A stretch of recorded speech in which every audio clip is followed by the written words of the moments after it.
यही सब बताता रहता हूँ। ओके, पता नहीं तुम लोग ध्यान दे रहे हो कि नहीं, लेकिन आज ध्यान दे देना।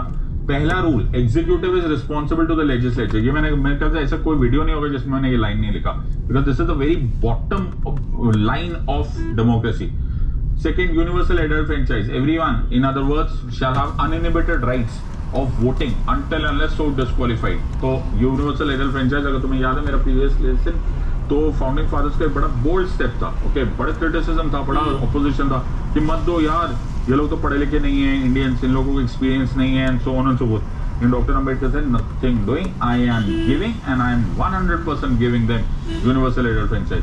फिर पीरियोडिक इलेक्शन, ये बड़ा जरूरी है, याद रखना। Democracy is free, fair and periodic election. Okay, timely election. वही मैं बोलूँगी मैं फ्री एंड फेयर इलेक्शन करता हूँ, लेकिन अगला इलेक्शन 50 साल बाद करता हूँ, तो वो डेमोक्रेसी गया। Okay, so that is not to be done. It has to be free, fair and timely election. Then independence of judiciary, absence of discrimination on certain grounds. ये certain grounds बड़ा mention है, okay? याद रखना। 90% हमारे नासमझ students जो गलत कर जाते हैं ना, उनको लगता है नो डिस्क्रिमिनेशन लिखा हुआ है। नो डिस्क्रिमिनेशन नहीं लिखा हुआ, no discrimination on certain grounds लिखा हुआ है। कुछ चीजों पर डिस्क्रिमिनेशन करना पड़ता ही है ना, तो दिस इज इंपॉर्टेंट।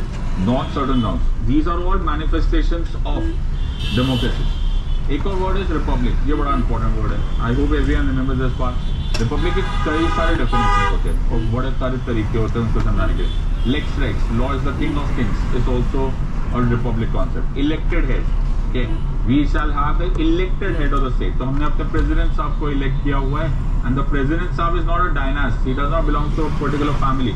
तो it is unlike the king of queen of England, जहाँ पे हाउस ऑफ विंडसर वाले ही सारे के सारे बनते जाएंगे वन आफ्टर अनदर। नो, इसका एक और कॉन्सेप्ट होता है, the public offices are open